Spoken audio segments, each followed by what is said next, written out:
From the center of the galaxy, this is ForceCenter, a show about Star Wars, pop culture, and the ultimate adventure, life itself. I'm Ken Napzok. I'm Joseph Scrimshaw. And we're here today to talk about news, Star Wars news, breaking news from a long time ago in a galaxy far, far away. And, well, as always is the case, when a show wraps up, the news is a little slower, a little smaller, but doesn't mean we're not going to have something to dig into here today. Before we do that, we want to remind you that today's podcast is brought to you by Audible. Get a free audiobook download and a 30-day free trial at audibletrial.com/ForceCenter. Over 180,000 titles to choose from for your iPhone, Android, Kindle, or MP3 player. We're recommending a lot of books recently, going in the past 10 years, going to books a couple years ago. Or how about a book I haven't read yet? Crimson Climb by E.K. Johnston. It's on my shelf. I'm going to get to it or listen to the book. And you can. You download your free audiobook today by going to audibletrial.com/ForceCenter. Again, that's audibletrial.com/ForceCenter for your free audiobook, which does help the show. Joseph, we have updates on the Patreon side of things as our ask. That is correct. We have been building over the last couple of months to keep a focus on Patreon and to get a little bit higher on the number of total paid patrons. We had a goal for quite a while to get to 415 paid patrons, and we passed that goal a while back. And the reward that we were going to do when we reach that goal is a private live stream for patrons only, and we have set the date and the time. On January 29th at 10 a.m. Pacific, we'll be doing a private, I was going to say adults only, but it's not. For all of you 13-year-olds who are members of our paid patrons, I don't think that's a thing, but maybe. Anyway, for patrons, paid patrons, please join us on January 29th, 10 a.m. For a private stream. We also had the goal to get over to 420, and we did do that, and we'll be working on some next steps from that as well. Indeed, we really appreciate it. Patreon is a place to keep the support going, and we always hate to sound like some telethon of keep ForceCenter alive. We're here. We're having fun. We're not going, but the lifeblood of the show is built from there, so we appreciate that as well. All right, are you? Well, no, we're not ready for news. No, take it back. No, absolutely not ready for news. We got some, we always say life adventures, but Joseph, a lot going on, and there was a great loss in the world, in the art world, the pop culture world, and just life itself, the passing of David Lynch. And I cannot tell you how many people thought of you first. So, is very kind, and I got a lot of very nice messages from ForceCenter friends, and I really appreciated that. And it's fun. I know which one of our friends, our patrons, who are fellow David Lynch enthusiasts. So that was nice to hear from people. Yeah, in terms of life adventures, obviously it is a complex and difficult time for everybody. It's been a complex and difficult time for anyone in the Los Angeles area with fires. Be flying home to Minnesota to brutal cold very soon. The loss of David Lynch was really it continues to be really difficult, and I was kind of surprised by it. It was very different from other losses of famous figures that I don't know personally, and a lot of people feel that way. And I think it was a reflection of his art. I was aware that he was in poor health, and he was in poor health. He had emphysema. We don't know the details, but he did evacuate from the Sunset Fire. And it was hard for me when I looked out my window and could see the Sunset Fire from my window and go, oh my God, David Lynch, he's going to need to move. He has emphysema. yeah. All of which is to say that I felt that I was prepared. That is like, I'm so grateful for this human. I'm so grateful for his art. Years ago, I had taken a screen capture of a behind-the-scenes Twin Peaks thing of like, that's a beautiful picture of him, and that would be a beautiful tribute for the sad day when he passes. Like, and with all of that preparation, I was just devastated in a way that I wasn't prepared for and didn't expect.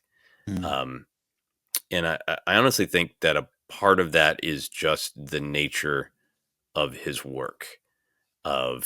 He made art that was uncompromising. It was totally real and honest and authentic. And I think even though on the surface it is comically different from Star Wars.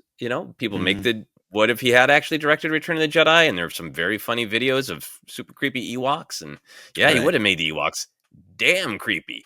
Um, there are differences on the surface, but the ideas that animated Lynch's work are so in line with Star Wars, with the message that we just got in Skeleton Crew of yeah, there's a lot of darkness, there's a lot of fear and anger and conflict in the world, but that means that we need to work toward and pull toward uh, love and creativity and inspiration and togetherness, and uh, to hear Lynch talk about his deep personal belief in transcendental meditation is you could cut clips together of Lynch uh, talking about his experience in the real life and his beliefs, with George Lucas sitting around that Clone Wars writing table telling people about the Force. Mm-hmm. um, those beliefs that we are all connected, that there is a universe inside all of us, and in the larger universe outside of us, we are all connected within that, and that is a beautiful thing. And we should strive to emphasize that and uh, deal with the darkness so we can go toward the light. Those ideas are all there, just expressed very differently.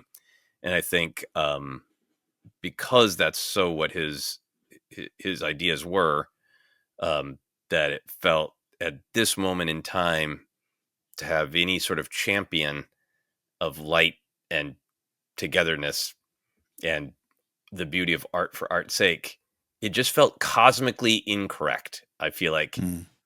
David Lynch should be puttering around in his studio in his Hollywood Hills home, making weird art or a desk lamp at all times. Mm-hmm. Cosmically, that's the way it should be.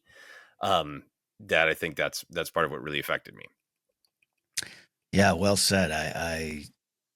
Yeah, no words to add on that other than you're speaking some truths there, and what is it was impressive, just impressive and touching, and inspiring to see the amount of people that emerged, not as like David Lynch fans, but specifically like, hey, here's one thing he said that I believe in, and one thing that I think we need to hear, and all the clips that were shared, all the talk show clips, which are Hmm. funny, and he's so Hmm. unique, and his weather reports and everything, and he was a character through and through. But like the poignancy behind him, I think they're going to be things that are going to be referenced or used or talked about for years to come. There's so many things that happen, after the passing of Bowie. A lot of things go around, and you look at this clip Hmm. from '82. Here's Bowie saying something in '82, and there's some fun ones of him predicting the internet. But there's like he spoke a lot of truths as an artist and as a human, and I think David Lynch has Hmm. left quite a legacy that's going to be. We're going to have the ability to still explore it. Hmm. Yeah, and for anybody who hasn't explored his films, a lot of them have parts that are extremely dark, extremely upsetting, Mm, extremely scary. But part of what he wanted to do is not shy away from it, not put a pleasant face on it. Of this is what we're capable of, but we're equally capable of love and redemption and all of these mm, these beautiful things, and that I think is a part of what his art explored. But he himself is sort of just a spokesman for life and creativity, just mm, a glowing ball of mm, commitment to art. And I think that's the last kind of thing that I wanted to say. I think his it's really fun to be delighted by him being such a character. And I think sometimes in like an interview or a promotional stunt, maybe he kind of leaned into it. mhm, mhm, He did that famous campaign for he wanted Laura Dern to get an Oscar for his self shot total indie Inland Empire film in 2006. So he got a cow and sat on Sunset Boulevard with a big sign that said Oscar for Laura Dern with a cow. Like he did stunts.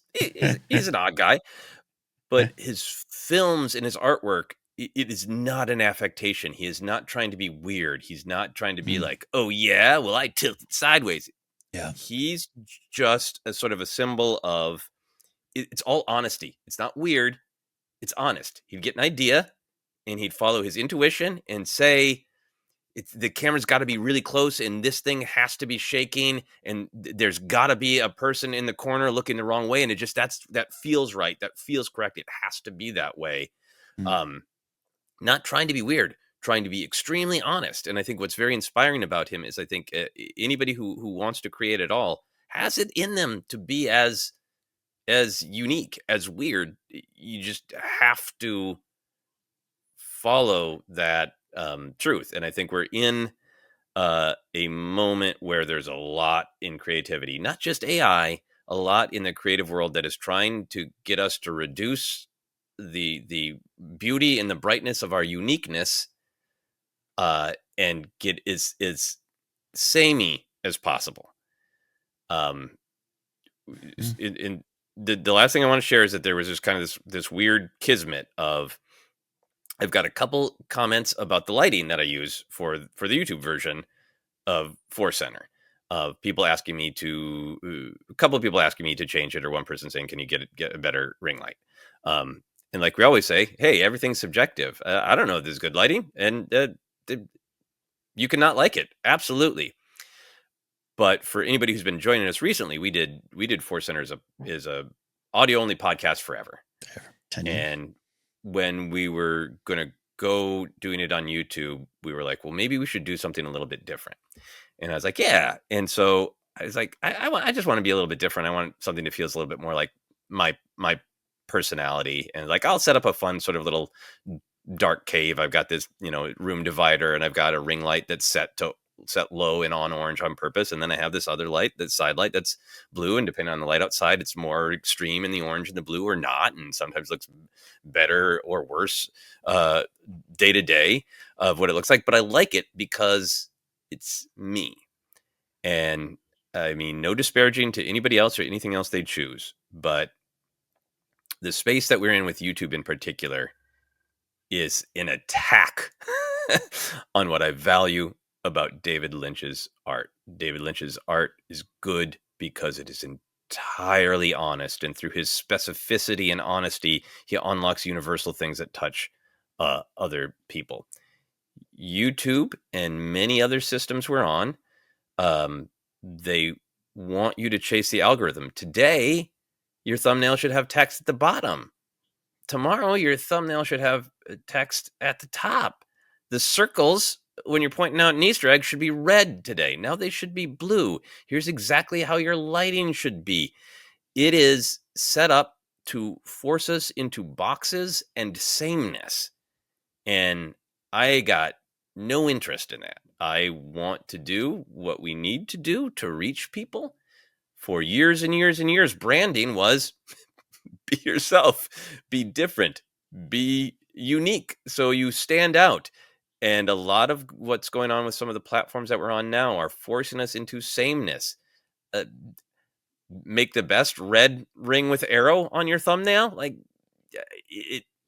So thank you to people who have reached out. And for anybody who doesn't enjoy my lighting, I appreciate your subjective opinion, and maybe I'll change it. But I wanted to let people know that it's on purpose, because I want to, whenever possible, reject the push to be same, and instead try my best to be myself and to be things that make me feel honest and comfortable and true, because I think that's a better way for us as humans to ultimately connect. I want you to be you, and through you being yourself, I will delight in what is different, and I will discover what is similar and connects us. One of my friends was a high-level YouTube channel vice president, and one day in a pitch meeting, he realized he was lying when he said, we're the biggest sketch comedy channel in the world. And he realized they're just the biggest brand at solving the math problem that YouTube is, and he quit shortly thereafter. So there's some big truth to that. As a lot of people know, don't watch a lot of movies, so I hadn't seen The Fabelmans. Fabelmans, is that what it's called? Fabelmans? The Fables? Mm-hmm. Meet the Fables? And so a lot of people were sharing what I now know is the John Ford scene with David Lynch talking about the horizons and everything. Mm-hmm. And I thought that applied to stand-up for me. that applied to a lot of things. Of the horizon in the middle, boring, done, no good. So I feel you. Yep. Yep. Thank you for letting me go Yeah. on a bit. I think it does relate to a lot of stuff we talk about Star Wars, and it relates to how I feel about Star Wars and the things I value in Star Wars. So excited to dive in. No, and find out you've for years have told the wonderful story of Lucas and Lynch and Return of the Jedi, and I think over the years, even growing up in the '80s, by the late '80s, when you're aware of that story, or the '90s when I'm in film school, that was always a story told from the point of view of, can you imagine George Lucas as David Lynch to direct the Ewok Star Wars chapter with the toys and the kiddie stuff? But have you help being part of the voices that reframe it as artist to artist? David Lynch said, "No, this is great. It's your art. You should tell it. You should direct it."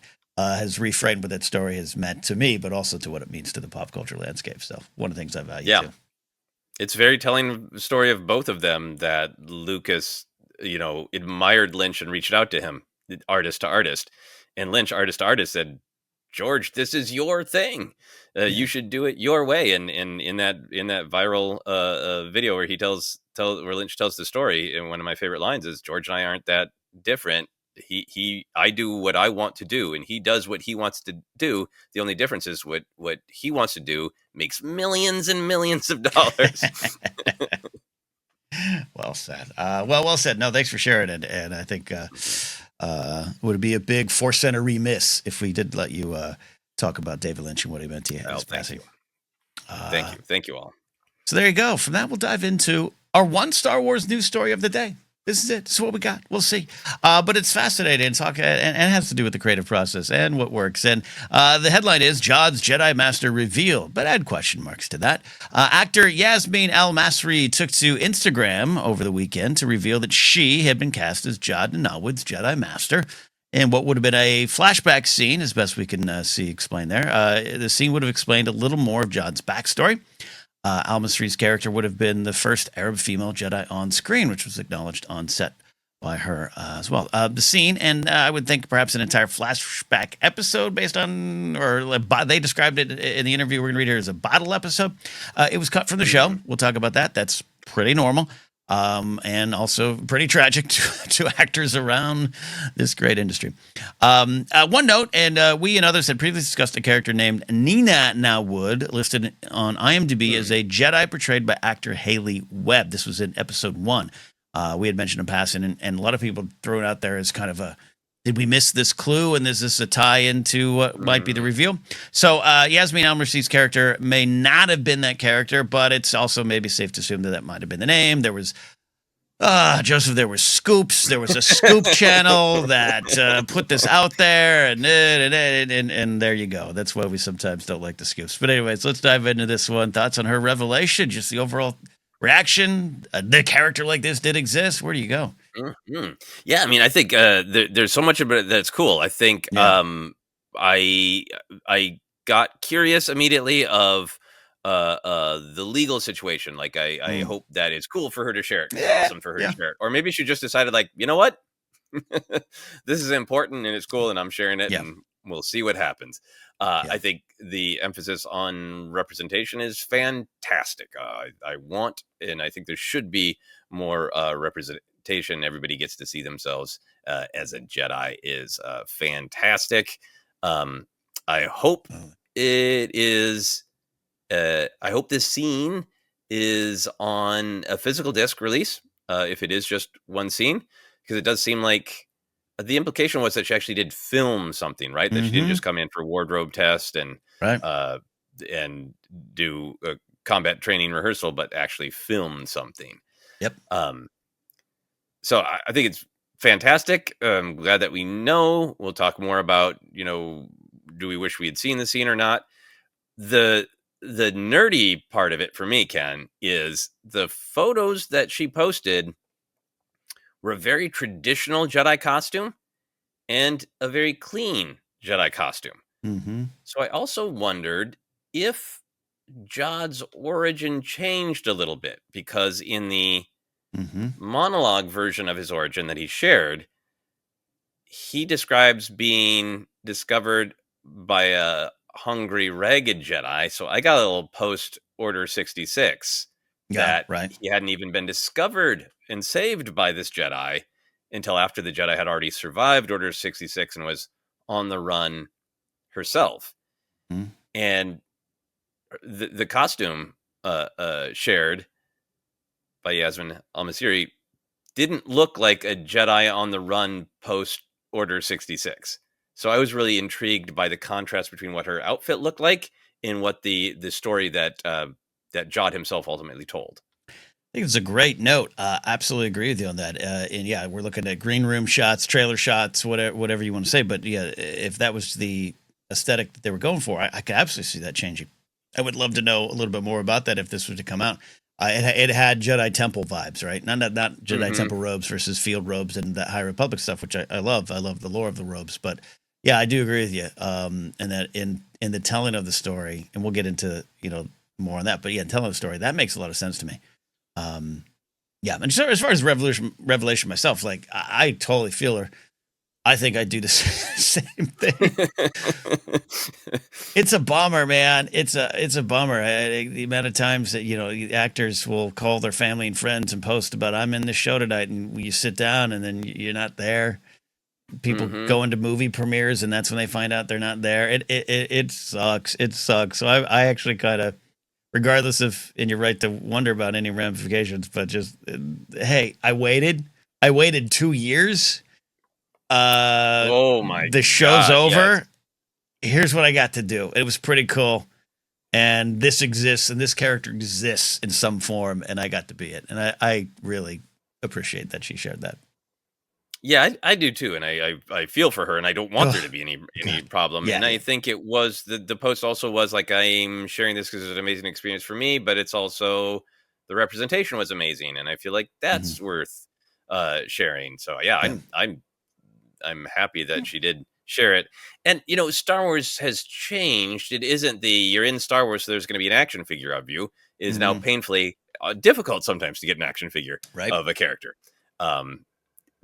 But I also I extra feel it's like, it's one thing if like, I did an episode of CSI and I got cut. Like, but Star Wars could be life changing still potentially. It's not as given that it's going to be career and life changing as it used to be. Right. But it's still a big bump in visibility, notoriety. So I so feel for her. I mean, panel circuit. I mean, to go make some money on panels, selling pictures, autograph. Like, yeah, it's a loss. It's yeah, you're right. It isn't. I was murder suspect number 2, which still sucks. But like, yeah, I'm feeling that more than anything. Where I read that post that the news broke, and I had a little bit of like the heart, like, oh, you were there. You got to the set. You got to shoot something. So yeah, I can't recommend enough that Elstree 1976 documentary. That's got some really great stuff about the ecosystem of like multiple, like people who are like real deep background, surviving on the convention circuit and being really greedy, really jealous of Greedo, because in that world, Greedo's a massive player. It's impressive. John Watts and Christopher Ford spoke to Entertainment Weekly about the finale and this possible flashback sequence and why it was cut. So we have a little bit of an answer, which I actually discovered after the post, so I was glad to get this. John Watts says, if you want to, I could fully describe the bottle episode where we see Jod as a kid, what happened to him and why. Ford adds, the challenge was tough. As fascinating as Jod is, we always wanted to keep it from the kid's perspective. The kids are like, I don't understand this guy. They've never been out in the galaxy, met someone who's damaged him. So they don't think we could have, I don't think we could have done a flashback in this season. Watts adds, not in this season. But what's great about Star Wars is that you start talking about someone's backstory and there's already a history and a lore that surrounds it, so you start getting excited about it. Oh, well, where did you place this person if it's X amount of years ago into this larger galactic timeline?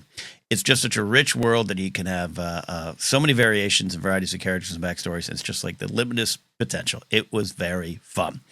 Love that explanation. So, Joseph, thoughts on this decision to cut the scene and, and to keep the show from the kid's point of view, which is key to the decision? Yeah, I think, as much as I want to see that stuff, I think it was the right decision. I mean, the show is already, obviously it's got the Goonies Mm, comparison, but it's getting so many Stranger Things comparison. And, yeah. people love to bash that one episode of Stranger Things where Seven goes off and has her own adventure. You know, Mm, if there was a flashback episode, I don't know. Even if people were really engaged by it, I think maybe it would have got some right. criticism. Um, but I think the even imagining this final episode, Jod is saying these things to the kids, and we, the audience, are seeing flashes of his painful memories, even if it was just flashes, incomplete, right?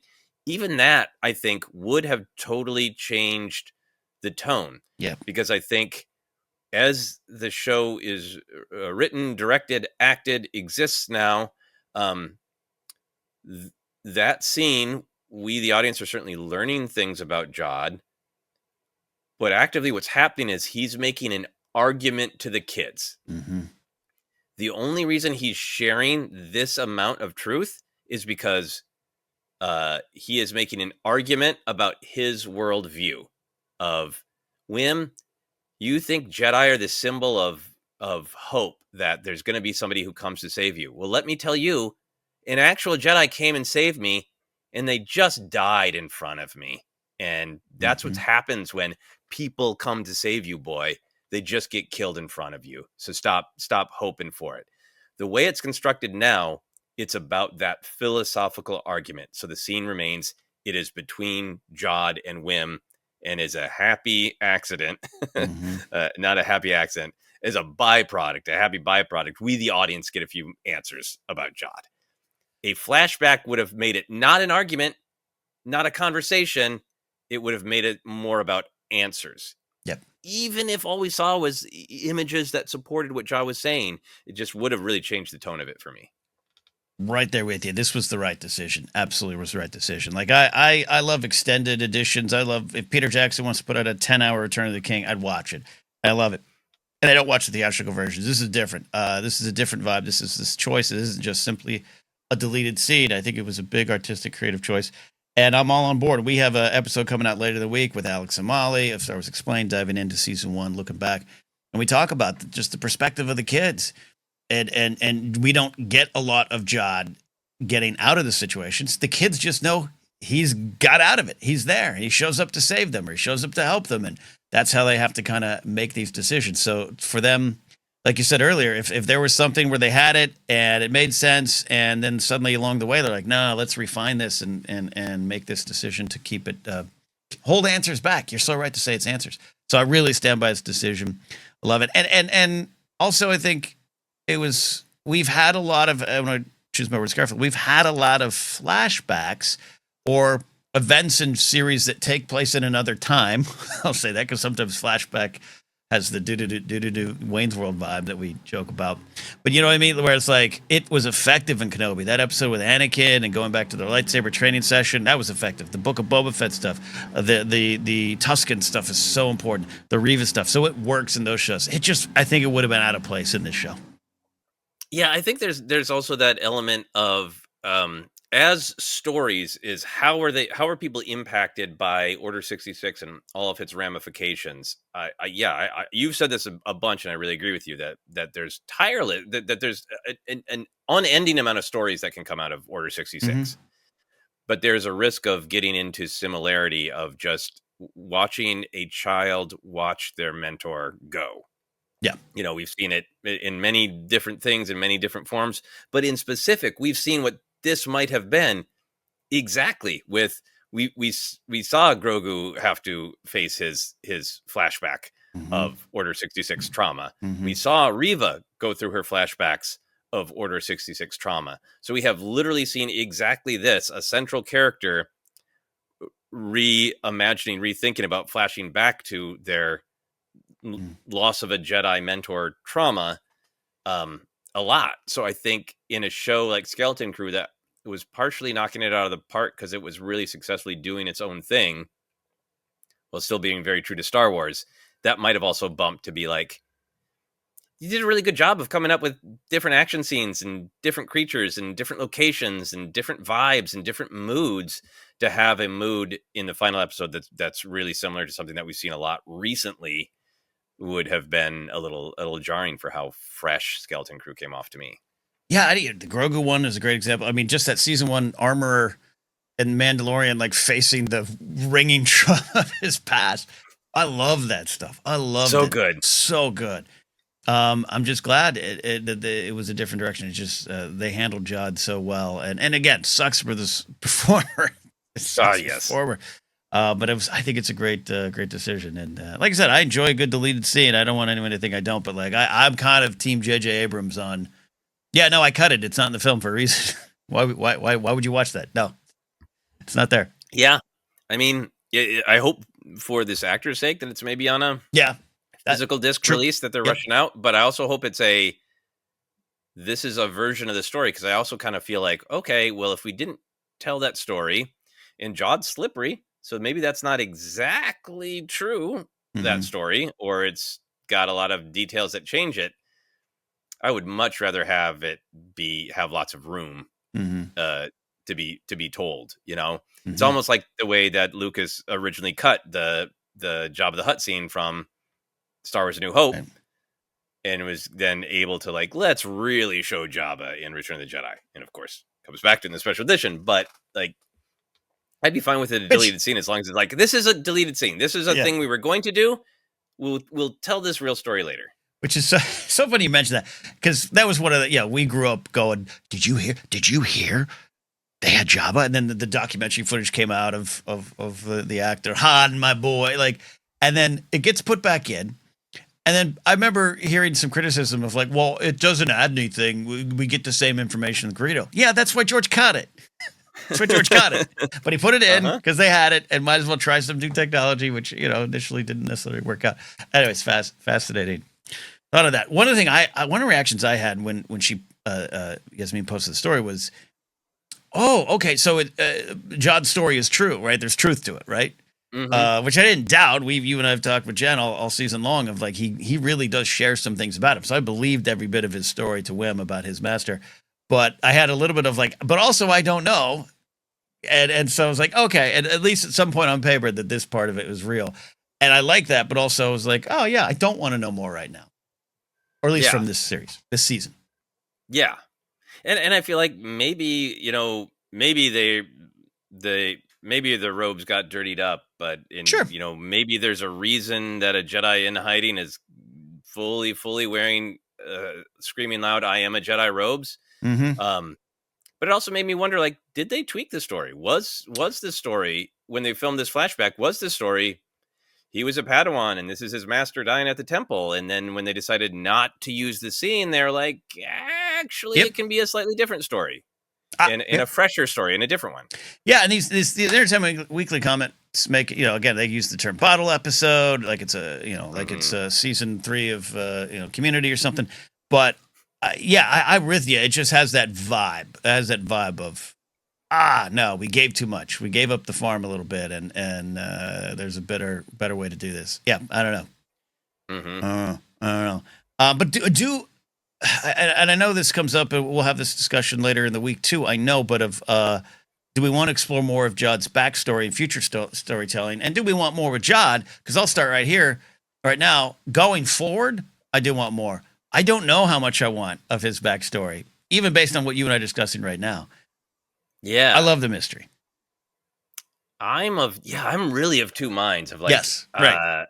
I think part of it from the Jedi perspective, I'm really excited by a slightly different Order 66 story of a Jedi survived, ragged, hungry, on the run herself, but then sees somebody who needs help, helps them, learns they're Force sensitive, does the extremely dangerous thing of starting to train them, and then somebody catches up. Like, we've had lots of great stories with the Fallen Order video games, and some stuff with Ahsoka and all that of Jedi Boken living and training outside of the Order. But the way he described it was just so different. I'm excited to see that kind of different story. So there's a part of me is like, Right. Can you make a one-off made for Disney Plus movie, young Jod? That's just Yeah.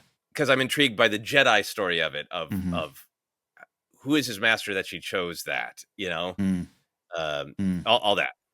Yeah, it's a But really yeah. yeah, Go ahead. Go ahead. I was Finish. just gonna say, but for the Jod of it, I hadn't really thought about it until you brought it up. But for the Jod of it, I almost like it's season 2, and he tells somebody else a different version of his origin story, and it's slightly different. And Wim's like, wait, Mm-hmm. those details were off, dude. Mm-hmm. What's your real origin? Mm-hmm. It would be really interesting. Yeah, that's it. That's the rub right there. Where I love what you're describing of a different kind of post Order 66 story, one that rings true to his story, the whole hunger theme, and him being found a street urchin hungry, and she helped him, and the cost was a death perhaps right in front of him. Like that all works. But yeah, if we want more storytelling, and I think these characters will exist in some way. Yeah, exactly what you're describing. Like maybe again, it's kind of true. It's like I don't know. It's not. I don't want to compare it to the Joker in Dark Knight, where every time he tells the story of his scars, it's different. I don't necessarily need that. I'm just saying the fact that his personal theme almost was like I'm hungry, and so how much of his story was in his mind changed by himself, by his subconscious, to reflect that, and that maybe it was slightly different. I like that it wasn't in the temple, wasn't part of the order. He was just a raw talent out there trying to survive. But anyways. I'm fascinated by that. If we're going forward, keep his past a mystery because that fuels the character and that fuels our interactions with him. Yeah, and he must have happy memories, right? And he has to feel something about being able to use the Force again because he clearly does hide it from the pirates. And that would be fascinating to deal with now that he's realizing, like, oh, using the Force isn't a death sentence. Yeah, can be part of my identity. Yeah. Hey, look, we're going to fade up into season 2 of Skeleton Crew, and he's taking weekend courses at Luke's training temple. Like it's, adult night school. Next student to leave poor Luke. Yeah, I'm going to be a pirate. I'm going to go back to being a pirate. Luke presents him with a lightsaber on one side and a picture of the Skeleton Crew kids on the other, and he's like, "I choose the Skeleton Crew kids." Choose the At-Atten gang. Yeah, before Luke could even. Okay, I'm gonna choose the kids. Over there. But yeah, this is all part of the power of Jod. Great character with some wonderful storytelling, and I just love hearing them describe a lot of their thought processes and their hopes for the future. This will probably be a conversation around ForceCenter and other Star Wars podcasts for the next few weeks of the hopes of more Skeleton Crew. But I love that they've got the hope too. And which creator in Star Wars hasn't had the hope? Some unfortunately have been dashed, some got to go on. But I love that they've got this it'd be great, huh? We got more. Let us do it. Yeah. And they told such a good, complete story that it's so nice that this could just be this little beautiful thing, right? But it would be great if it continued. And we talk often. I love the books, and I love a lot of the comics, and some of the book characters are some of my favorite Star Wars in this 10-year Disney era. Yeah, but Jude Law is so good. I don't want Nawood to go the way of Kira and exist in the books and comics, because there's a part of me is like, maybe there'll be a Tales of the Jedi with Jod's origin story, and just I have to admit, I'll settle for it, but I want more Jude Law on screen myself. 100%. You and I have had the conversation about Amelia Clark and wanting to see her back in the role. I've been playing Star Wars Outlaws. I've interacted with her a few times. It's great. It's awesome. It ain't the same. And I would expect Amelia Clark to show up in a video game. But Tales of the Jedi, that's how I want a little bit more on Balin Skull's backstory. That's how. Yeah. I think they've been using this pretty effective. But yeah, you've got a dynamic performer who's just inhabited this role with all those being, and let's see more of that. Mm-hmm. Well, that's it. That's it. We don't say that often on ForceCenter because we try to get as much as we can done on news and going deep. But I think we went pretty deep on this. Any final thoughts or any final? I'll say this too. There are rumors, and there are rumors out there. They're flowing out of the mouths of serpents, and they're rumors that you and I have heard. We've actually heard probably before they even got public, and they're fun and they're exciting, and we like talking about it, but they're not official. And yeah, that's all. So a lot of people will be asking, why aren't you talking about it? Well, like Joseph said up top, we don't want to follow what everyone else is doing. We like the idea of waiting for things until they become official, because if they're not official and then they don't become official, it might inform your perspective or point of view on the stories that come on out. So I don't want to speak for you, but that's kind of where I'm at on the big rumors floating out there. Yeah, I feel that way too. You after your wonderful stand-up show, you shared a couple of rumors that I didn't know about, and then I saw lots of people sort of reacting to them online as though they were true, reacting to them, already affecting their expectations about what may or may not happen at the end of Skeleton Crew. All things that sound exciting to me. I'll also say that for myself, some of these rumors have a big element of that telephone game we talked about, of like, I have no doubt that something in this report is true. Yes. But I don't know if exactly what is being said is the truth. Mm-hmm. And I think that's part of it for me with the official release. Got more than enough in life in the current landscape of knowledge and information to parse what is real, that when things become official or they're sort of official enough to appear in one of the major vetted trade magazines, Mm-hmm. that then I feel like I'm talking about solid earth instead of I'm talking about a half truth that was true at one point, kind of, that somebody said to this person, that then got handed to this person, that then got to be a headline, that then got to be a thing that your buddy told you that is now true. That pipeline of information is, I have no doubt that there's elements of truth, but what are those elements of truth? And I'd rather wait for an official report to say, this is what we know.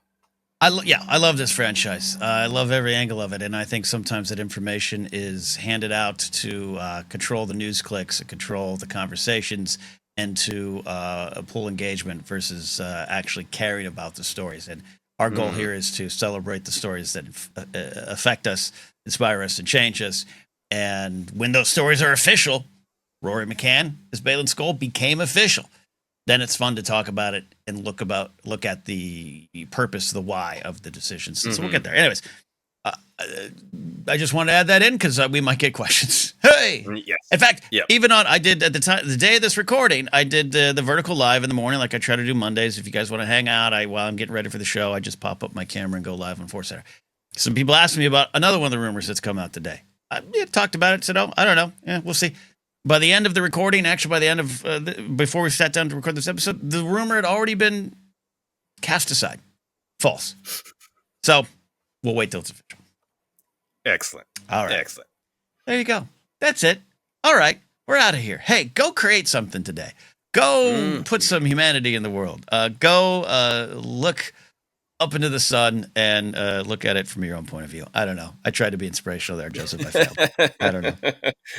I like looking at the sun from your own point of view. There you go. With your own sunglasses. Yeah. There you go.